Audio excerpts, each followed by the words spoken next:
Welcome back, and today we're talking about Tonikawa Over the Moon for You, episode 2. So like always, let's just jump into it.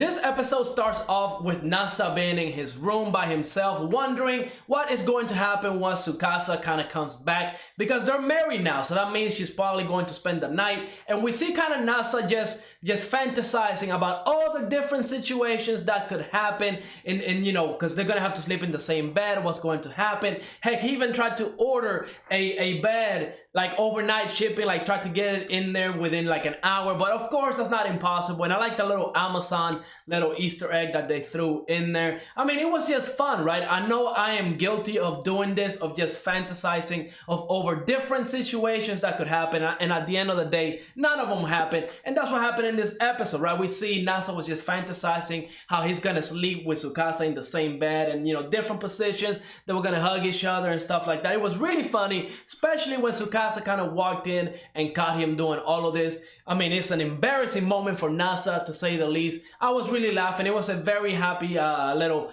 cute scene. But yeah, I mean, after that, they all go to the store to buy a bed, because if Nasa feels like if Tsukasa were to leave for that night and spend the night somewhere else, that he might not see her again. I don't know exactly what that gut feeling for Nasa is. Again, I don't know why Tsukasa is agreeing to all of this. I don't know why she married him. I don't know why she, her parents allowed her to marry a complete stranger, especially when we found out last episode that she's not of age. I definitely want to go into her backstory, flashback as to how she became the way she is, right? Again, she just married a complete stranger. I'm not saying, this type of stuff never happens. I'm sure in the world something like this does happen every now and then. But, it seems that Tsukasa overall is a great person.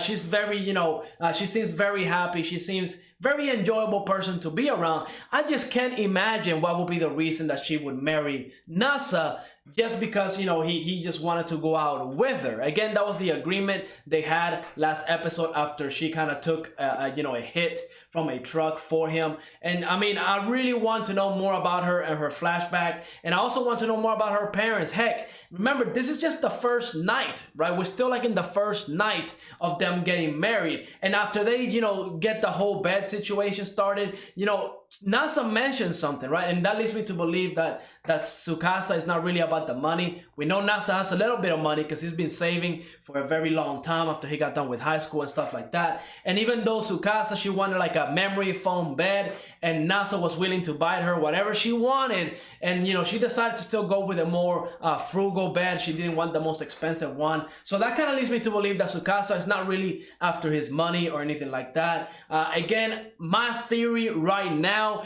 is that maybe Tsukasa has like an illness or something along those lines, where she's not going to be around for a very long time, and maybe she just found Nasa and kind of fell in love with him because of everything that he did. Again, Nasa at the brink of death was literally chasing after Tsukasa and even agreed to marry her, complete stranger. So that's my theory, that Tsukasa has an illness, and she's just trying to live the rest of her life with another person that loves her and that she loves him. Again, she made it very clear that she does love Nasa. Whenever they were sitting down and Nasa was talking to her, kind of, because again, he is a very smart person. He's not a dumb person. He's very smart. He knows what he's doing, and he knows that all of this is a completely like strange thing. Marrying people overnight does not happen, right? It does not happen. So he's asking Tsukasa, why did you marry me? And she essentially kind of asked him the same question.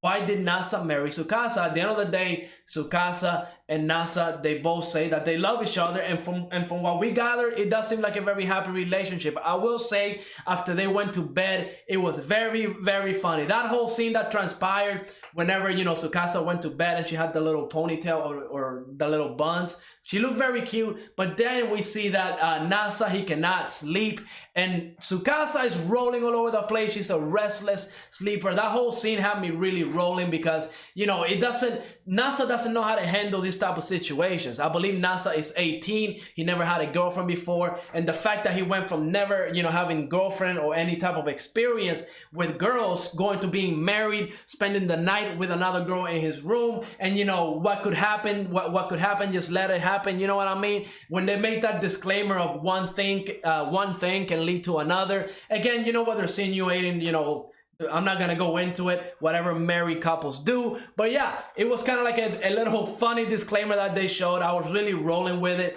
And you know, we see that Nasa, again, with a girl in his room at night, he was tempted to kiss Tsukasa, and I was really not feeling it because at the end of the day, you know, you need consent for all that kind of stuff, and she was definitely knocked out. But, you know, I'm glad Nasa was able to, you know, get back, even though they're married, so a little kiss at night wouldn't be a big deal. But at the end of the day, they're still strangers, so I feel like it's good that they have that boundary, right? That Nasa did not violate, like, Tsukasa's and kissing her and stuff like that. Again, I'm pretty sure if it would have happened, I don't think Tsukasa would have mind, just because of the fact that, you know, every time like Nasa holds her hand, she accepts it. You know, she realizes that they're married, and on top of that, she's the one really driving everything, right? She's the one driving the whole marriage and stuff like that. Heck, even when they woke up in the morning and she was taking her clothes, and you know, Nasa put a stop to it, because again, they're still strangers and there has to be that boundary.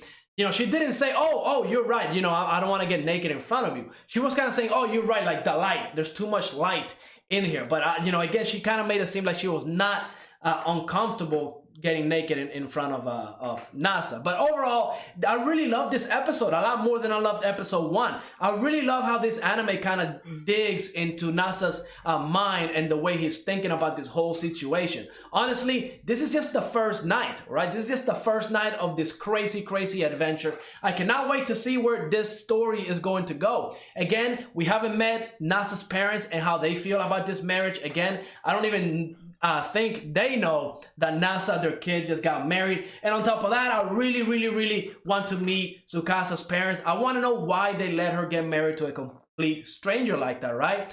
Overall, great episode. Absolutely loved it. I cannot wait to see what's going to happen. Now, in the next episode, I saw the preview. They're going into the bathhouse because the little apartment that Nasa is living in, along with Tsukasa, doesn't have like a bath. So, you know, every morning he goes to the bathhouse. And I'm wondering how much that costs, because I can't imagine that would be like, you know, like something you want to pay every day. That would definitely like destroy any budget. I can't imagine that being too inexpensive. But you know, they're going to the bathhouse and they're gonna meet some of Nasa's former students or classmates, and that's going to be fun because this is the first time that Nasa is going to reveal to some of his friends that he is married. I really want to see everybody's reaction to this news.